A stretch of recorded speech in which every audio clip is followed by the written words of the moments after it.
Cô dân came from the bottom and we don't care what you say.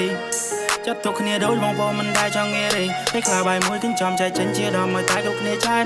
ខ្ញុំគ្រាន់តែចង់រំលឹងព្រោះនឹងថ្ងៃចាំ5កើតហើយគ្រប់គ្នាស្វាគមន៍ទទួលវេលាខ្ញុំដួលវាបាត់ទឹកចិនចាត់ទុកទីនេះជាផ្ទះខ្ញុំស្គាល់អារម្មណ៍មួយហៅថាមិនទាំងមុខញញឹមដាក់គ្នាមើលថាដូចបងប្អូនបង្កើតយើងខ្លះកុំសតកំរត់រំតែមានថ្ងៃលយឆាតបោកក្រោយទៅថ្ងៃដំបូងជាថ្ងៃដែលខ្ញុំឡើងមកភ្នំពេញខ្ញុំអត់តមានមិត្តភក្តិគឺមានតែអ្នកខ្ញុំជួយបំពេញអរគុណបងសិរធាខ្ញុំខ្លាចជាអ្នកដែលពេញលេញ Shout out my man Missy first time ជួបគ្នាយើង featuring មិនភ្លេចមកប្រាដរ៉ាគីថត me DC និងអាសាចង់ច្បាស់ថ្ងៃមួយជួបជុំមិនតបពីខ្ញុំចេញពីសាលាជជែកនិយាយគ្នាលេងមិនខ្វល់ថាក្មេងនេះមកពីណាគេឆ្ងល់មិនអត់តន់គេងព្រោះតែពួកយើងសងងធ្វើការមនុស្សអ្នកទៀតចង់ឲ្យអ្នកដឹងអរគុណបងសងអាដែលរំរងផ្លូវបើបងហាត់បងហាញចង់ឲ្យខ្ញុំចេះចង់ឲ្យខ្ញុំធ្វើត្រូវប្រាញ់ខ្ញុំពីមក fall ពេលខ្លះ phone call អូនញ៉ាំបាយនៅថ្ងៃខ្លះពីអ្នកទៅធ្វើការជិះម៉ូតូហាក្តៅចង់ក្រោយមកពីរិនយើងសងងធ្វើភ្លេង Shout out to my guy we feel like មិត្តពីក្មេងពេលខ្លះយើងសប្បាយពេលខ្លះការងារចង់វង្វេង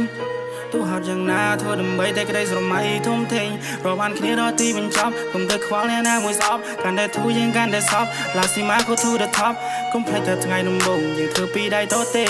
See hot see clean ជុំគ្នាគ្មានអ្នកណាមួយវាវេស្វាគមន៍ទទួលវេលាខ្ញុំដួលវាបាត់ទឹកចិនចាត់ទុកទីនេះជាផ្ទះខ្ញុំស្គាល់អារម្មណ៍មួយហៅថាមិនទាំងមុខញញឹមដាក់គ្នាមើលថាដូចបងប្អូនបង្កើតយើងខ្លះកុំសតកំរត់រំតែមានថ្ងៃលយឆាតបោកក្រោយទៅថ្ងៃដំបូងជាថ្ងៃដែលខ្ញុំឡើងមកភ្នំពេញខ្ញុំអត់តមានមិត្តភក្តិគឺមានតែអ្នកខ្ញុំជួយបំពេញអរគុណបងសិរធាខ្ញុំខ្លាចជាអ្នកដែលពេញលេញ Shout out my man Missy first time ជួបគ្នាយើង featuring យើងបានឆ្លងកាប់យូរភ្លៀងទំរំតែមានឆាច្រៀងថ្ងៃខ្លះមានញ៉ាំថ្ងៃខ្លះយើងបាយអត់ទៀងមិនដែលហ៊ានប្រាប់អ្នកផ្ទះទោះពេលខ្លះឈឺក្រពះសំទោដែលយើងមានអ្នកក៏ព្រោះដែលយើងចង់ឈ្នះអរគុណក្រុមគ្នាដែលផ្ដល់សង្ឃឹមអរគុណក្រុមគ្នាឲ្យខ្ញុំញញឹមអរគុណទាំងចិនអរគុណចិនស្មោះ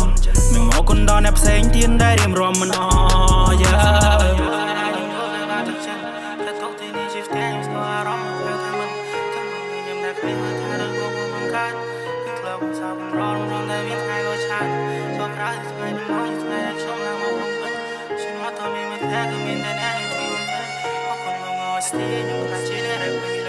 Shout out my man, Missy, was not your greatest featuring.